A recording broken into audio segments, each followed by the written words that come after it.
Ang mga videong inyong matutunghayan ay para lamang sa mga taong matatagang loob dahil maaari itong magdulot ng disturbance sa inyong mahimbing na pagtulog.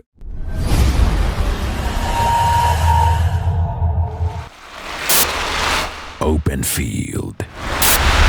Ang videong ito ay nanggaling kay Yossi Portillo. Pinuntahan siya ng kanyang anak na babae dahil hindi ito makatulog dahil sa mga ingay na naririnig niya sa labas ng kwarto niya. Dahil dito ay na-interrupt ang panonood nila ng telebisyon at naalerto sila dahil sa takot. Nagmadali silang pumunta sa kwarto ng mga bata para tignan ang sanhi ng ingay na naririnig ng anak nila. Nang sumilip sila sa labas ng bintana, ito ang kanilang nakita. Pero ¿cómo se va a escuchar risa de niña, hija? A ver, pásale esa mano. Pásale esa. ¿Cómo?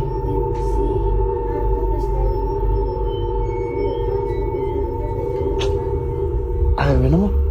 La verga se me da miedo.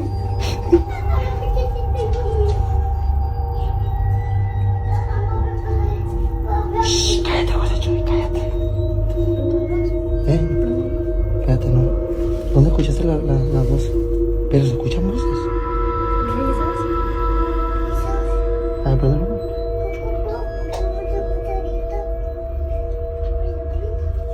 Espérate, José Chuy, no te asomes. ¿Dónde, hija? ¿Atrás dónde? A ver, apaga el foco, como no se mira nada. Apágalo, hija.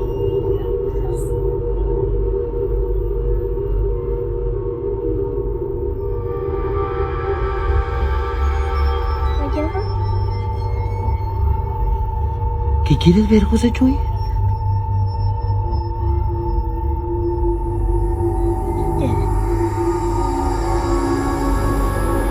Ay, vete, ¿Qué es eso? espérate.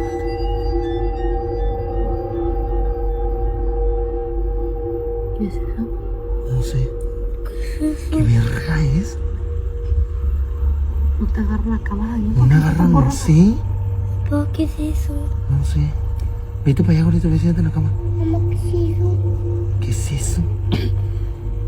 No mames, ¿qué pedo con la pinche cámara? ¿Sí, mira? Es que no se mira nomás que la cámara. Nomás se mira la cámara porque sin la cámara no se mira. A la verga, Yaren. Güey. Sa gitna ng malawak na bakanteng lote, makikita mo ang dalawang itim na figura na tila ba naghahabulan sa 10 oras ng gabi. Para nga itong mga batang naglalaro pero napakabilis ng mga kilos ng mga ito.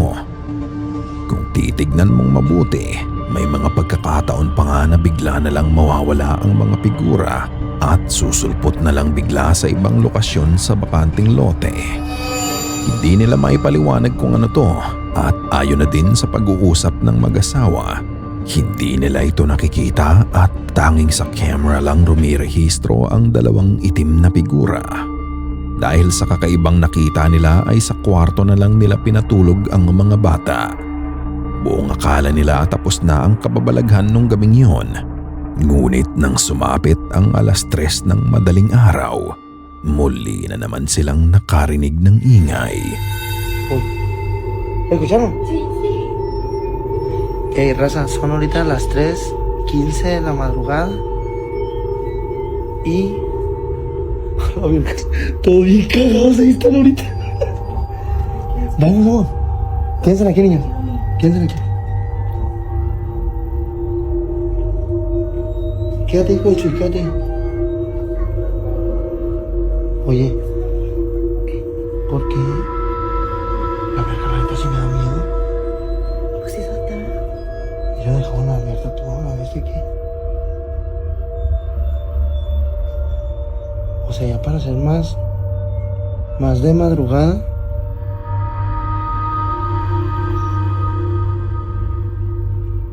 ¿Cómo se abre esta chingada?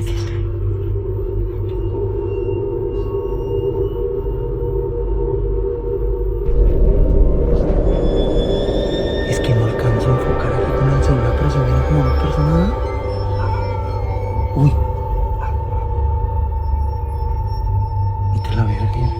Retro, cierra.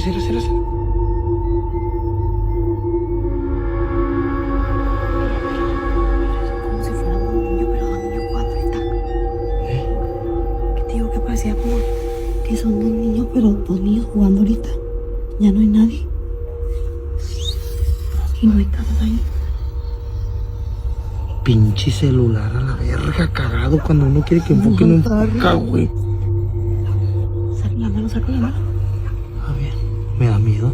A ver, no sé nada. Ahí está, ya lo saqué. Ya no hay nada. Uy, escúchate. Sí. Allá, dale, para acá, dale. ¿Dónde, pa' dónde? Para allá. ¿Pa' dónde? ¿Qué verga? Verga, ¿qué? Pinuntahan uli ng mag-asawa ang kwarto ng mga anak nila. Nang muli nilang silipin ang bintana, nakita nilang muli ang dalawang figura. Tulad ng sa nauna nilang nabideohan, tila naghahabulan pa din ang mga itim na figura. Ngunit nang may marinig silang tahol ng aso ay kinabahan ng dalawa, kaya naibaba nila ang camera. Nang silipin nilang muli ang bintana, ang dalawang figura ay naglaho na. Yun ang buong akala nila. Dahil nang maitutok ni Yossi ang camera sa mga grills sa harapan nila, makikita mo ang parehas na itim na figurang nakasilip mula sa ilalim nito at tila ba nakatingin lang sa kanila. Ngunit hindi lang yun. Bago matapos ang video ay bahagya mo din makikita ang isa pang figura na malapit sa kanila. Siguro ay may dalawang bata ang pumanaw sa lugar nila na naglalaro lang, kaya ito pa din ang ginagawa nila. Kung ganoon, masasabi mo bang aktual na apparition ito ng kaluluwa ng bata? Ikaw na ang magpasya. Diaper change.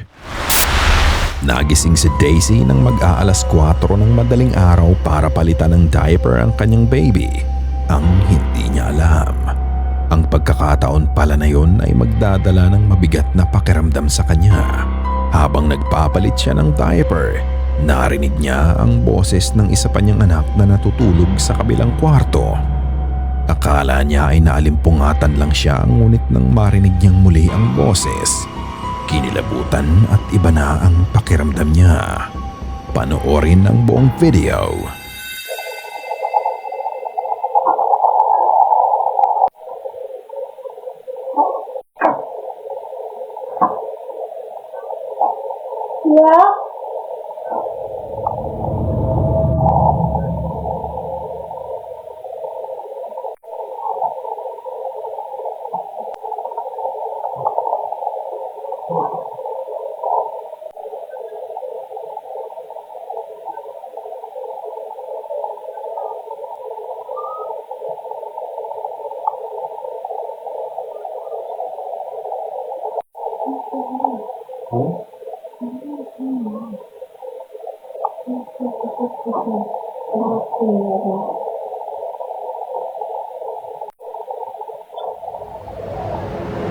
Nang marinig niya ang boses ng anak niya na tumawag sa kanya, mabilis niyang pinuntahan ang kwarto ng iba pa niyang anak para tingnan kung sila nga ang may gawa noon.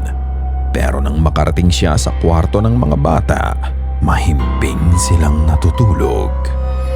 Nang makabalik siya sa kwarto nila, narinig niyang muli ang boses ng bata na tinatawag siya. Malinaw mong maririnig ang tinig ng bata, ngunit sa pagkakataong ito, nanggaling ang boses sa bintana ng kwarto nila. Dahil nga dito ay lalo siyang nagpanic at ginising niya ang kanyang asawa, at habang pinapaliwanag niya ang mga nangyayari, maririnig mong muli ang boses na tinatawag siya.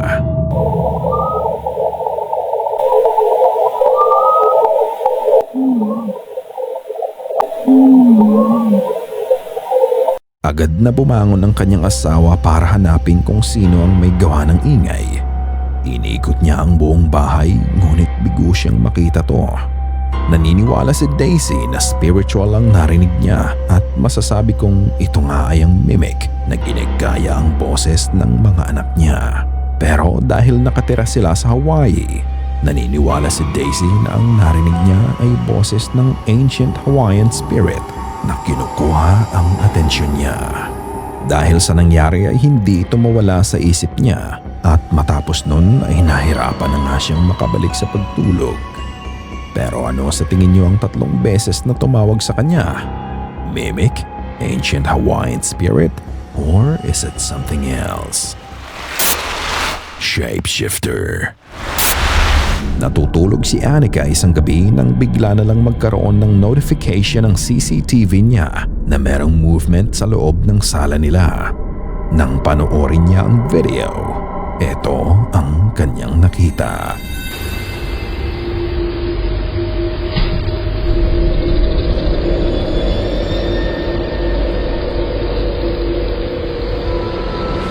Sa video, maririnig mo ang isang malakas na thumping sound at matapos nun ay makikita mo ang isang parang tali o buhok ang lumipad at nagtungo sa kusina nila.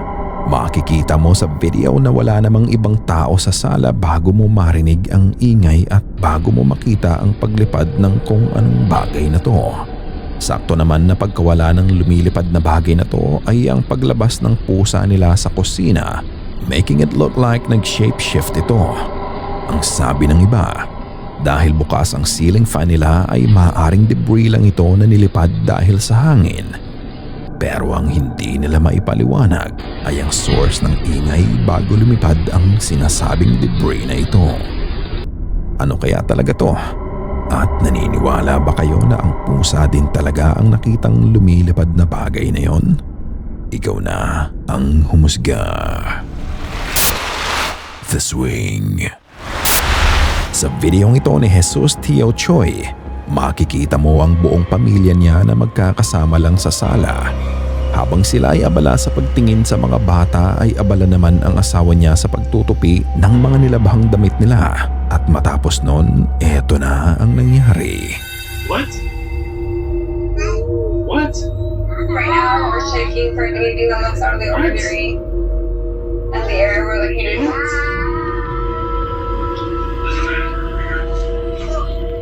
This thing is turning crazy.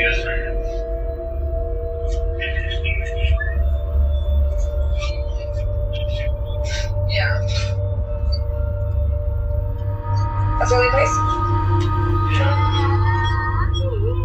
You know, somebody has a scope. Makikita mo ang bunso nila na nasa playpen.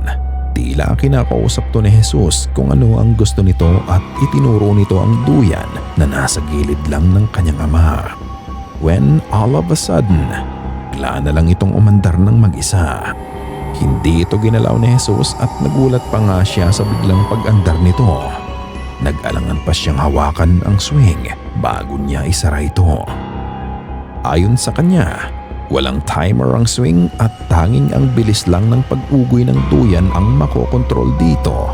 Para nga daw may telekinesis ang bata ayon sa ilang viewers dahil matapos ituro ng bata ang duyan. Dito na ito kusang umandar ng mag-isa. But what do you think? Is it something paranormal or maaaring may sira lang ang swing kaya ito umandar ng mag-isa? Nasa inyo ang pagpapasya. Sorcerer. Ang huling video na ito na inyong mapapanood ay galing sa account ni Unicorn.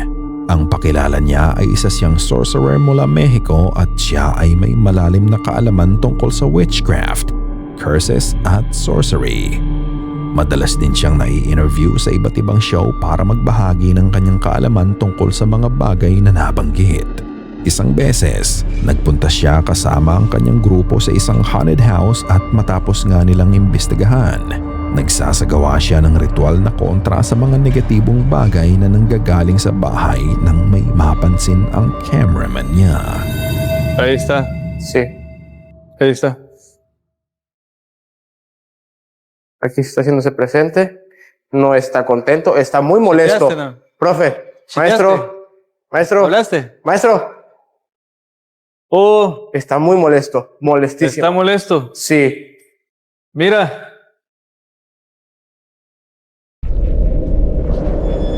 Lo grabaste, ¿verdad? ¿Lo grabaste? No nos va a permitir. no. Matapos niyang simulan ang apoy, makikita mo ang paglabas ng malaking itim na figura sa likuran niya. Ito ay nakatayo lang na nakaharap sa kanya. Habang ginagawa niya ang ritual ay sinabihan siya ng kanyang cameraman tungkol sa paglabas ng malaking figura na to. Ayon sa kanya, ang nakita nila ay demon sa bahay at ito ay nagmanifest sa mismong harapan niya dahil hindi ito masaya sa ginawa nilang pagpunta sa lugar. Ngunit kahit nga nagpakita ito at harap-harapan lang sa kanya ay hindi naman siya nagpakita ng takot dito. Pero ano sa tingin niyo ang talagang nakuna nila? Eto nga ba ay masamang espiritu o maaaring gawa-gawa lamang nila para mas umingay ang pangalan niya sa sorcery at witchcraft? Katulad ng dati mga ka-goosebumps, ikaw na ang magpasya. Ikaw na ang bahalang humusga. Sana ay kinilabutan ka sa mga video na aming itinampok ngayong gabi. Kung may nais kang ibahagi ay bukas ang aming email na goosebumpstopstories@gmail.com at Facebook page. Check out our TikTok page na din at Goosebumps Top 5. At kung hindi ka pa nakasubscribe at nakalike sa channel at video na ito, gawin mo na. Kung nais mong walang nilalang na bumisita sa'yo mamayang gabi.